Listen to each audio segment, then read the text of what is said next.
want to give a quick shout out to all my patrons. Thank you so much for all of the continued support. And I am done. What did I just read? Oh my God. That was absolutely horrific. That was so bad. I'm so glad I'm done. It felt like I've been reading this for my entire life. It felt like it would just never end. And it wasn't that long. I just feel like I'm going crazy. Like, I'm literally reading a Sarah J. Maas book right now because it was picked for me as part of my Patreon. And it is, no joke, 100 times better than what I just read. And it's not great, but this is truly another level of pain for me of what I had to go through. I have a lot of things to say about this thing. And before I do that, I'm just going to put the disclaimer out there. Like, look, if you like this, if this is your thing, more power to you. I wish I was you. This is all personal preference, and maybe I'm just too dumb to get this thing. That's probably likely, quite frankly. But from an enjoyability standpoint, this was horrific. I mean, it's got to go down as my second worst book that I've read this year, behind the first binding. And that puts it high in the ranking for the first worst book that I've ever read in my entire life. And I'm including textbooks from school that I had to kind of push through.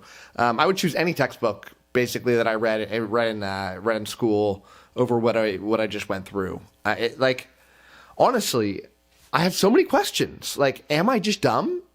It's certainly possible, because this book is very highly acclaimed. Like, I feel like everybody loves this thing.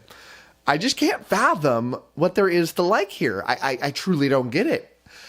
And I put myself in these situations because this book was not what I thought it would be. I really didn't think that I was signing up for what I got. And this is my fault. I don't research books before I read them. I very intentionally don't do that. Because I like to be surprised. Now, when that works, it makes the book so much better. Because I go in with no expectations. I don't know what I'm going to read. I mean, there's some expectations, but very limited. But I don't even know what it's about. And so when these things happen, I just totally get blindsided in a very, very wonderful way. But when the inverse happens, and when I truly end up hating what I'm reading, I'm in for a rude awakening, and it ends up much worse than it might otherwise be. And that's exactly what happened here. And yeah, so what I thought I was going to get here, based on nothing other than reading the title and looking at the book cover, was I thought I was going to get this like adult retelling of the Legend of Circe, with this amazing prose and these adult themes, and really looking at it under the microscope and showing me a side to the Greek gods that I haven't seen before. But what I got was this YA book that was masquerading as this adult book.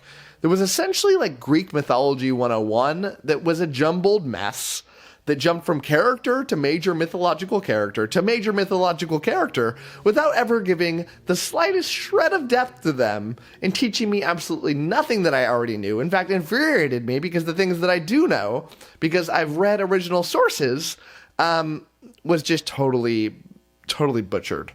But in an effort to be kind, I want to first go over the things that I liked about this book, because there are some things that I did like here. And then I'll tear into the things that I absolutely hated. So in terms of things I liked, I do think the cover art was very nice. I like the old Greek vibe that it gives off. It really did draw me in. And I thought the audiobook narrator did a very adequate job. I'm not going to say amazing, but I'll say adequate. Okay, now for the things that I hated. So in terms of plot, let me just briefly go over the plot here. This is the story of Circe. Circe, some people, maybe many, would recognize this name from the stories involving Odysseus in the Odyssey. And he ends up going to an island where Circe turns his crewmates into pigs. I think it's pigs. And she's like this temptress, powerful witch. And that's a lot of where we get the the normal understanding of who this character is. But yeah, she's this minor Greek goddess. She is known for turning people into animals, and she's got this deep knowledge of herbs and potions. I don't know if she's like the god of herbs and potions, but my guess is that's what it is. And, you know, instead of doing more of a study into this character, what happens is she's essentially treated as the hook to tell you all about the other notable people in Greek mythology. And because of this, the book has far too many characters that will get very, very little screen time. I mean, characters just waltz into Circe's life for a day or two and then move on while the author tells us a new story about a new god or some new character. It makes me not care about anybody. Certainly not Circe, because you don't really get an opportunity to get invested in them. You know, you get to meet these potentially interesting characters, and you finally feel like the story is going to get significantly better, or that we'll actually get a story. But then a few pages later, like, boom, bye, your time's up. Let's move on to the next one.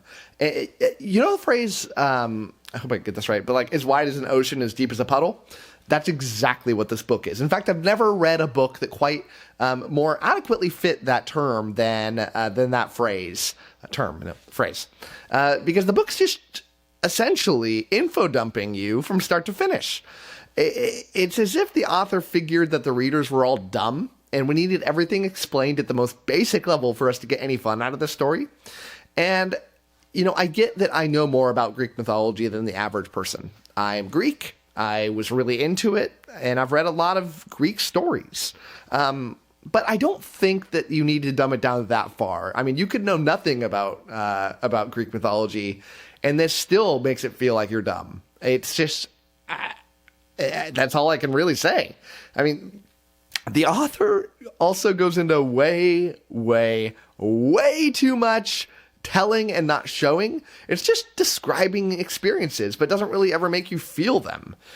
Because what I ultimately want to do after reading this is go back and read the classic stories themselves, instead of this watered down, just, you know, info dump that just tries way too hard and ultimately achieves very, very, very little. I also think that this book was attempting to be a feminist retelling of these ancient stories. Now, I don't know this, but just I got the vibe of that's what this author was going for. But even at that level, this book failed miserably. Now, I get that I'm not a woman and I can't speak to this from firsthand experience, but let me just give you a little example here. So basically half the book deals with Odysseus, which makes sense, and events that surround him. But for some really weird reason, Madeline Miller decided to make Odysseus like this morally good hero and make him far more of a good character than Circe is. But that's also butchering the source material, because what makes Odysseus compelling in the stories about Odysseus is that he is about as morally gray as characters in ancient stories can possibly get. I mean, he literally kills women because they were raped. He's arrogant, he's brash, and while yes, he does have a very compelling story and this true love that he's trying to be reunited with, this complex mix of things is exactly what makes him a wonderful character. And this is exactly the kind of character that would do really well in a feminist retelling. But what we get is this modern day take on what this perfect man should be like, and that's what we get in Odysseus. Why? Madeline Miller, why? She has her master's degree, I believe from Brown, in the classics. And then she has to know that she butchered these stories, right? And to what end? If the author was actually going for a feminist retelling, which I honestly think she was trying to do, she did it in about the worst way possible. I mean, source material Circe is a manipulator of men. She's extremely vicious. This is a great launching point for a feminist retelling. You can twist this character a little bit. There's a lot of material to work off here. Odysseus, wonderful character to have as a counterpoint to this character. But for some very odd reason, Circe just wants to be this happy woman that has this happy family and be a homemaker. And in doing so, it made Circe about as dull as imaginably possible. And how is this feminism? How does this make for a compelling character? What am I missing? I don't get it. But beyond all of this, the plot is almost non-existent. It's a vast majority of this book just deals with Circe gathering herbs and moaning about how she's stuck on her island. And honestly, how did this author take Circe, this all-powerful witch which made men cower, and turn her into this whiny, petulant child who just accepted her banished fate? And how does this make for a fun book? Because, like, look, I get it. Circe is trapped on an island. But if you were willing to change the source material so significantly, then you could have also fixed this. And, like, look, nobody held a gun to Madeline Miller's head and told her that she had to write a book about Circe, about a character that's stuck on an island. There's 100 or more other ancient Greek characters that she could have written about that are not Circe. I mean, literally the only interesting bits here are when the characters showed up to her island and told her about something interesting that happened. But all the action happens off camera. It's literally just telling her something interesting. That's not really fun. I mean, I couldn't care less as a reader since you don't get to see these events unfold in front of you. It's also got this some sort of like absolute worst romance in any book that I've ever read. And I get that I'm not this big romance reader, although I am reading a Sarah J. Maas book right now. But it's just a bunch of these short stories of her romance with a new character and the fallout of, you know, how this relationship didn't work. And again, this makes the reader not care about anybody here and loses all sense of excitement. You know, I think many people are going to say, like, yeah, but the prose is excellent. Is it? Is it? Because this excellent prose is just the author using a fancy synonym for regular words. And for me, it was written in this pompous way, with absolutely ridiculous paragraphs and descriptions that didn't help to move the story along any more than like at a snail's pace. Speaking of pacing, this book is all over the place in a way that I've never really experienced before, and in a way that I've never had the displeasure of reading. In one moment, 1,000 years pass in like a single paragraph, and then in the next, we have like 2 days written over 10 chapters. It's absolutely 100% grade A ridiculous. I don't get anything about this book. Why do people like this thing? Let me know. What did you like about this thing if you actually liked it? Is it just because I'm not a woman? Is that it? Do I need to go through women experiences to really appreciate what Madeline Miller's wrote? Because I read fantasy. I've read really good women characters in my fantasy.